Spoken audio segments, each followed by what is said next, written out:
Squeegee boys continue to operate in high traffic areas of Baltimore. Patrick Hoff from our Spotlight on Maryland team takes a look at whether city leaders are following their own squeegee enforcement plan. On President Street in Baltimore City, just off I-83, a group of 4 squeegee boys wipe car windshields at a stoplight in hopes of making a few dollars. It's happening right across the street from the Baltimore City Police headquarters. It's one of the areas listed by the mayor's office as a disallowed squeegee zone. The worst thing about this happening under the nose of the police department is it sends a signal to the community that either the city doesn't care about the problem or it can't address the problem.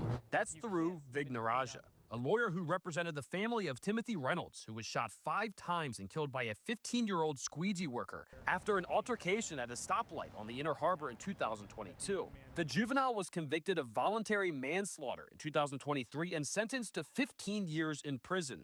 The high-profile killing and subsequent case sparked action in Baltimore City, led by the mayor's Office of African American Male Engagement. The office published a Squeegee Collaborative Working Action Plan in 2022 with the help of an extensive list of community leaders. Recommendations included connecting squeegee workers with alternative workforce opportunities, disallowing squeegee and solicitation in designated high-traffic zones, enforced through police-issued citations after 2 warnings, and setting up an online donation system so citizens can support youth in need without street interactions. I think the hardest thing was Vignaraja showed us the intersection along Light Street, where Reynolds was shot and killed after approaching a squeegee worker with a bat. He said the Squeegee Action Plan should have been written and enforced years before the tragedy.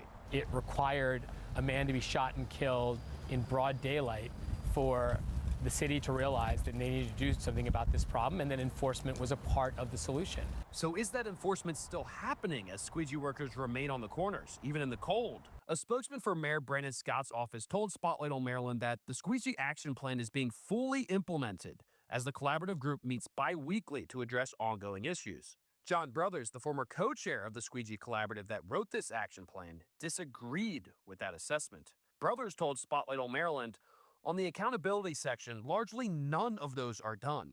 Drivers who give to Squeegee in zones aren't issued tickets, and neither are the Squeegee kids. They were supposed to use citations. A Squeegee database from the Mayor's Office of African American Male Engagement shows that from January 2023 to September 2025, BPD issued 1 citation. Mayor Scott touted his record on squeegee workers during his re-election campaign. Here he is on WBAL radio in April 2024, where he admits the Squeegee Collaborative ditched efforts to use citations because he said police presence was enough.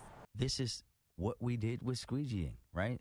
This is how we did it. And we ended up not having to give up citations. Brothers told Spotlight on Maryland that city leaders used this as a political opportunity, and now we have the ramifications of that. Young squeegee kids squeegeeing every day under the deck of the police commissioner.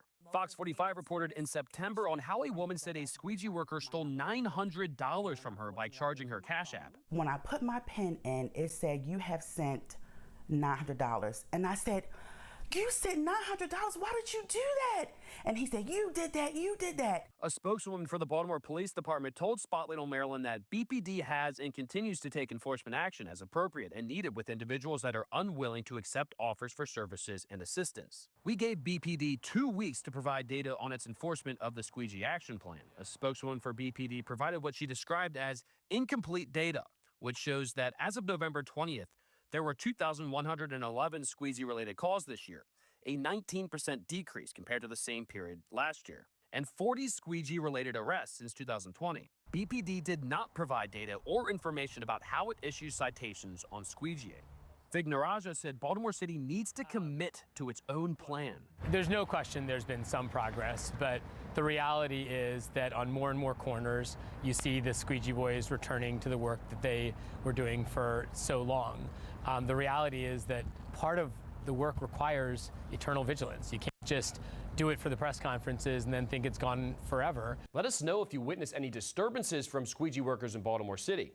We'll continue to monitor if local leaders are following their own plan on the issue. For Spotlight on Maryland, I'm Patrick Huff. I'm Mary Bubala. Thank you for watching. Here's another video for you to watch. Also take some time to subscribe to our YouTube channel.